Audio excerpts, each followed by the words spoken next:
속스엘은 연초 이후에 손실률이 76.7%. 한 배보단 두 배가 위험하고 두 배보단 세 배가 훨씬 위험해요. 좀 분산을 해야 된다. 지금은 다운 사이클에 진입을 했고 이거의 엔딩이 보일 때가 곧 올 것이다.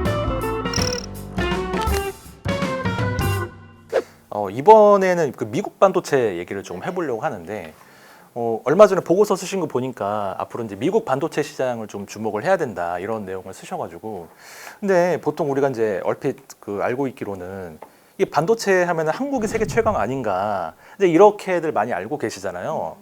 근데 왜 하필 미국 반도체에 주목을 해야 된다고 얘기를 하신 건지 뭐 좀 차이가 있나요? 사실은 지금 미국 왜라고 되게 특히나 우리나라는 제일 시가총액이 높은 게 삼성전자이기 때문에 당연히 궁금해하시고 나는 그렇게 생각하지 않는다라고 생각하실 수도 있는데 뭐 제가 말씀드리는 거는 이제 반도체를 만드는 과정에서 반도체 파트별로 주요 특징을 알면 약간 미국 반도체는 이런 식으로 성장하겠구나 이해를 좀 더 해주실 수 있을 것 같아요. 그래서 반도체는 크게 연산을 수행하는 로직이 있습니다. 그리고 정보를 저장하는 메모리가 있고 정보를 송수신하고 변환하는 디스크리트, 아날로그, 기타 반도체. 근데 모든 반도체는 연구를 하고 그다음에 디자인 및 설계를 한 다음에 제조를 하고 그다음에 조립 패키징 과정을 거쳐요. 그리고 각 과정마다 중요한 건 부가가치가 다릅니다. 2019년 기준 미국은 전자 설계, EDA랑 그다음에 핵심 지적 재산권이 포함되어 있는 그런 분야, 첨단 제조 시스템 반도체 관련돼 가지고 설계된 고분야 부가가치 산업에서 굉장히 높은 비중을 차지하고 있다라고 나왔고 그다음에 특히 미국은 로직 반도체 비메모리 반도체에서 시스템 반도체 로직이라고 저희가 보통 칭하는데 여기서 미국이 차지하는 비중이 67%입니다. 비메모 반도체는 홀로 부가가치 차지하는 비중이 30%예요. 근데 다른 애들은 다 이제 3%, 17%, 9%, 12% 그리고 저희가 다 알고 있는 메모리 반도체는 사실 부가가치상 차지하는 비중은 9%밖에 안 됩니다. 그리고 로직을 만들기 위해서 필요한 EDA랑 코어 IP가 좀 중요한데 요 세 개를 합치면 33%. 그러니까 이 고부가가치 산업이죠. 시스템 반도체는 판단, 연산이 가능해서 CPU, 이미지 센서, 라이더 센서에 사용돼요. 근데 비메모리 반도체는 되게 다양한 품종이 있어요. 뭐 얘는 이 자율주행차에 들어가야 되고 얘는 핸드폰에 들어가야 되고 얘는 뭐 어디에 들어가야 되고 근데 굉장히 소량 생산만 가능합니다. 그러니까 연구하고 디자인하고 이게 되게 힘든 거예요. 그러니까 이게 우수 설계 인력이 필요하고 첨단 기술력이 필요한데 이 첨단 기술력의 바탕이 되는 건 지적재산권이고 이 지적재산권 미국이 많이 가지고 있고 이 지적재산권을 기준으로 만드는 얘들 시스템 반도체는 전체 반도 시장에서 차지하는 부가가치가 30%인데 거기에서 미국이 거의 차지하는 비중이 67%, 70% 왔다 갔다 한다. 그래서 제가 이제 미국 반도체를 설명을 드리는 거예요. 그 시스템 반도체 선두주자를 꼽히는 탑 10 기업을 딱 뽑아본다. 근데 그중에 6개가 미국이다. 그 6개 기업은 이제 뭐 인텔, 퀄컴, 브로드컴, 텍사스 인스트루먼트, 엔비디아, AMD 이런 애들이라고 봐주시면 돼요. 그러면 이제 미국 반도체 기업의 경쟁력은 어디서 나오는 거예요? 이거는 되게 좀 간단한데 돈에서 나오죠. 너무 심플한데요? 돈을 쓴 만큼 나온다. 그렇죠. 네. 돈에서 나옵니다. 이게 좀 제가 좀 말을 이렇게 해서 그런데 그냥 R&D에서 나옵니다. 미국의 반도체 R&D 금액의 추이는 경제가 어떻든 금융시장이 어떻든 주가가 어떻든 상관없이 2000년대부터 2022년까지 계속 이렇게 올라갑니다. 실질적으로 국가별로 반도체 산업 R&D 매출 대비 비중을 보면 미국이 18.6% 정도 차지를 해요. 근데 이게 전 세계에서 1등이에요. 그러니까 매출의 18%를 R&D비로 쓴다는 거예요? 되게 많이 쓰죠. 돈에서 나옵니다. 그 시스템 반도체는 굉장히 R&D 집약적인 산업이에요. 이제 메모리 반도체라던가 다른 뭐 이제 제조라던가 이런 것들은 사실은 캐피털 인텐시브라고 얘기를 하고 그냥 공장 크고 약간 뭘 많이 갖고 있으면 되는데 얘네들은 R&D를 얼마나 많이 하느냐 R&D 인텐시브라고 보통 이렇게 미국 반도체 산업협회에서 그렇게 지정을 해놨거든요. 그래서 R&D를 많이 하고 그 다음에 시스템 반도체를 개발시키기 위한 이제 인력이라던가 아니면은 뭐 디자인 설계 과정이라던가 이런 것들을 위해서 이제 돈을 정말 많이 쓰고 있는 거고 지금 리더 자리에 있는데 이거를 계속 유지하기 위해서 지금도 열심히 노력을 하고 있다라고 봐주시면 될 것 같아요. 그러면 이제 미국의 대표적인 반도체 기업이라고 하면 이제 어디 있어요? 아까 전에 말씀드렸던 그 6개 기업이 가장 대표적이라고 볼 수 있겠고, 그 이제 AMD라던가 뭐 엔비디아, 뭐 텍사스 인스트루먼트 되게 많이들 익숙하신 기업들일 것 같아요. 그래서 여기서 제가 좀 이 기업들을 소개하면서 한 번 더 말씀드리고 싶었던 게 있는데, 저도 사실은 반도체 산업을 제대로 공부해보고 싶어서 미국에 있는 애널리스트 분하고 컨콜을 했거든요. 근데 그 애널리스트 분이 얘기를 하셨던 것 중에 되게 재밌는 얘기가 있었는데, 그게 뭐냐면 반도체 산업을 1950년대로 돌아가서 되게 그걸 한번 다 봐보자. 그러면은 총 4번의 테크토닉 시프트가 있었대요. 그래서 첫 번째가 메인 프레임에서 미니 컴퓨터로 갔던 거고 1950년대고, 두 번째가 미니 컴퓨터에서 퍼스널 컴퓨터로 갔던 거고, 세 번째가 PC에서 셀폰으로 갔던 건데, 저희가 지금 어디에 있냐면 네 번째와 세 번째 그 사이 어딘가에 있다라고 얘기를 하시더라고요. 그래서 지금 당연히 반도체 주가가 떨어지는 상황이다라고 설명을 해주셨는데, 네 번째 텍토닉 시프트가 뭐냐면 IoT로 넘어가는 거래요. 그래서 저희가 가지고 있는 모든 물건에 다 반도체가 들어가는. 그래서 우리는 지금 3과 4 그 사이 어딘가에 있기 때문에 지금은 다운 사이클에 진입을 했고, 지금 다운 사이클을 겪고 있는 중이다. 그래서 이거의 엔딩이 보일 때가 곧 올 것이다라고 얘기를 해주시긴 하더라고요.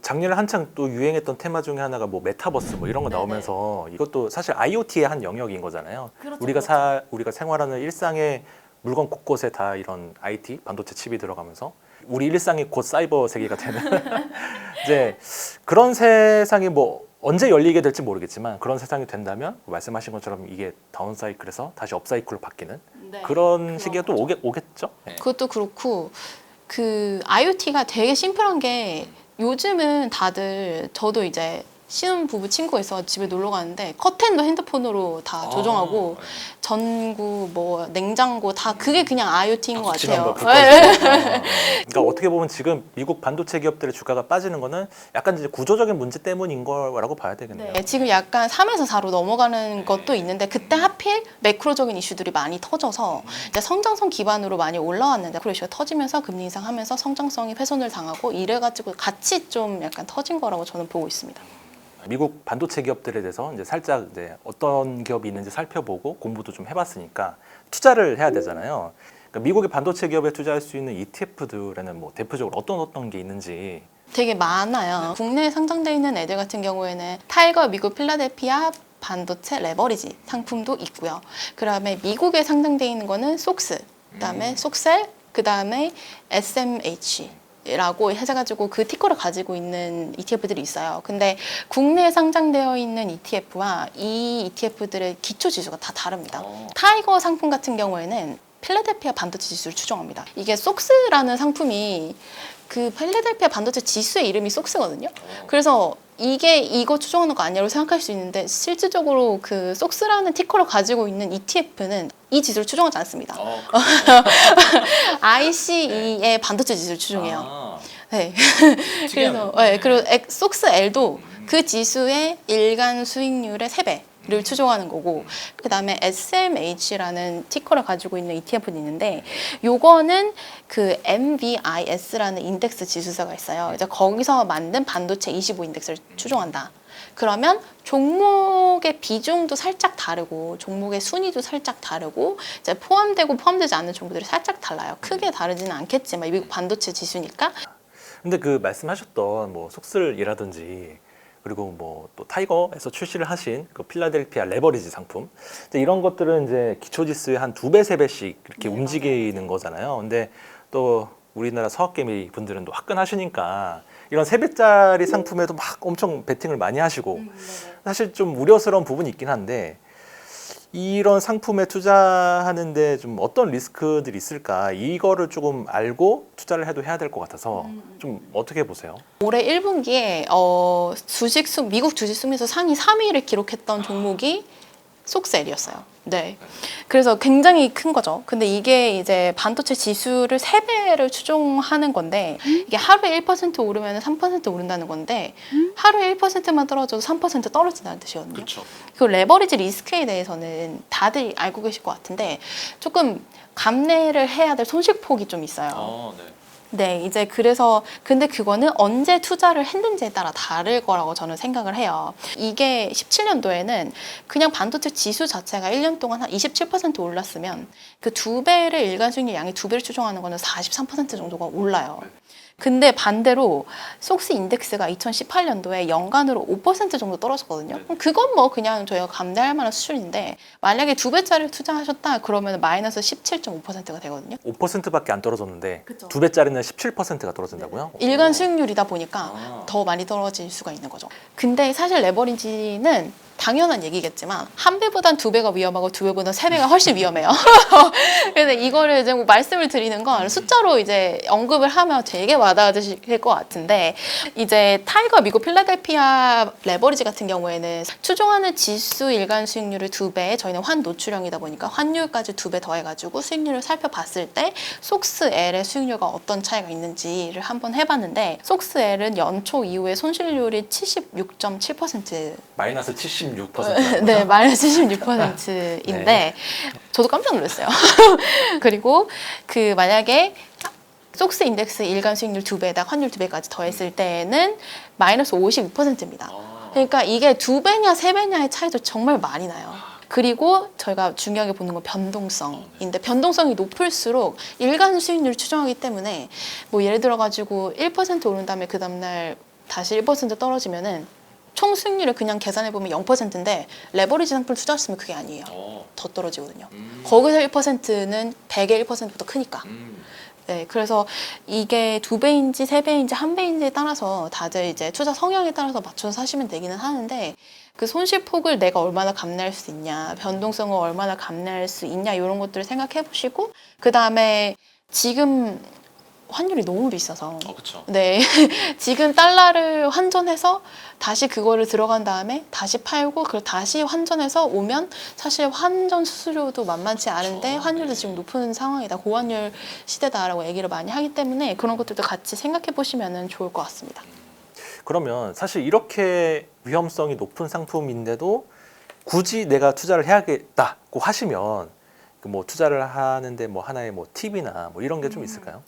저는 개인적으로 좀 분산을 해야 된다. 그러니까 시장이 좋든 안 좋든 좀 분산을 해야 된다라고 말씀을 드리는데 그거의 방법이 ETF인데 ETF도 뭐 예를 들어서 국가 대표 지수를 이제 나스닥이라던가 S&P 500이라던가 아니면 좀 더 안정적인 지수들이 있어요. 배당 지수, 배당 귀족 지수라든가 이런 걸 추종하는 ETF들을 좀 담아 넣으시고 여기다 플러스 알파를 추구하는 방법으로 혁신 성장을 선택하시는 방법이 있고 아니면 나는 더 알파다 이러면 레버리지를 선택하시는 방법이 있다라고 생각을 합니다.